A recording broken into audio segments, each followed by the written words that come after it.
आप सभी को नमस्कार है।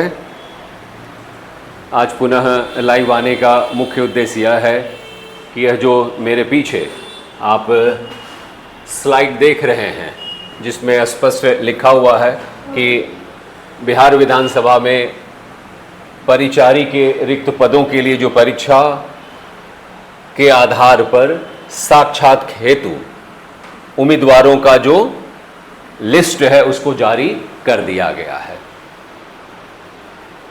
यहां पर रुक करके कहना सिर्फ इतना ही है कि साक्षात्कार ही होता है। साक्षात्कार का स्तर बदल सकता है।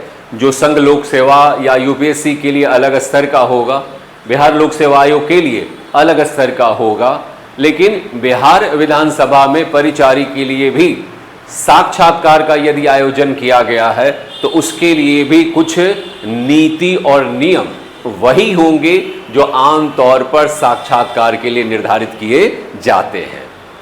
कहने का मतलब है कि अनुशासन, सौम्यता, व्यवहार कुशलता और स्पष्ट जानकारी, ये कुछ मूलभूत गुण होते हैं जो साक्षात्कार देने वालों के अंदर निहित होने चाहिए। कहना सिर्फ इतना ही है कि इंटरव्यू इसलिए जरूरी है ताकि हम व्यवहार कुशल होकर अपनी बातों को स्पष्टता पूर्वक इंटरव्यू बोर्ड के सामने प्रस्तुत कर सकें, जिसमें हम लोग इंटरव्यू करने के दौरान मूल बातों को निश्चित तौर पर सिखाने का काम करेंगे, जिनमें किस प्रकार से प्रवेश किया जाए, किस प्रकार से अभिवादन किया जाए, अभिवादन करने के बाद किस प्रकार से बैठा जाए, बैठने के बाद किस प्रकार से धन्यवाद की प्रक्रिया की जाए, आई टू आई कांटेक्ट किस प्रकार का हो।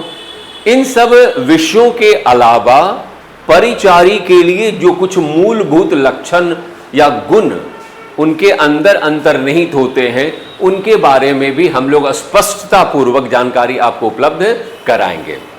विषयगत जानकारी से ज्यादा महत्वपूर्ण है कि एक ऑफिस अटेंडेंट के अंदर कुछ क्वालिटी होनी चाहिए। उस क्वालिटी को जो उनके अंदर हैं उनको हम लोग निकाल करके बोर्ड के सामने प्रस्तुत करने के लिए कुछ अभ्यास कराएंगे, जिसका इस्तेमाल करके वो अपनी बातों को बहुत ही आसानी से कह सकते हैं।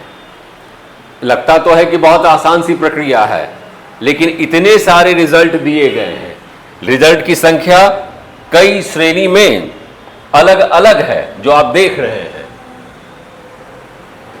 इन्हीं सब लड़कों के बीच में से ही कुछ लड़के होंगे जिनका चयन अंतिम रूप से उस पद के लिए किया जाएगा।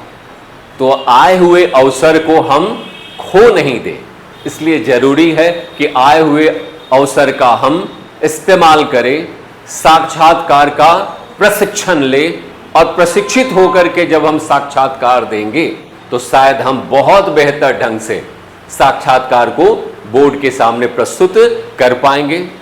छोटी हो या बड़ी हो, नौकरी तो फिर नौकरी ही है। आपने भरा है तो इसके पीछे कुछ न कुछ लक्ष्य या उद्देश्य रहा होगा कि हमको यह पद प्राप्त कर लेना है, फिर भविष्य की हम तैयारी करेंगे। तो इसलिए बहुत जरूरी है कि आप उसका बेहतर अभ्यास करें, बेहतर ढंग से सीखें।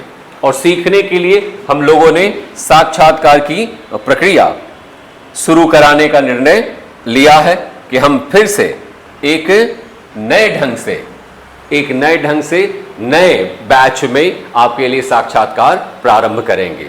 यह साक्षात्कार दिनांक 13 सितंबर 2025 से प्रारंभ होगा। इस विषय में जो भी विस्तार पूर्वक आपको जानकारी प्राप्त करनी है वह संस्थान में दिए गए संस्थान के जो दिए गए नंबर हैं उससे आप प्राप्त कर सकते हैं। धन्यवाद।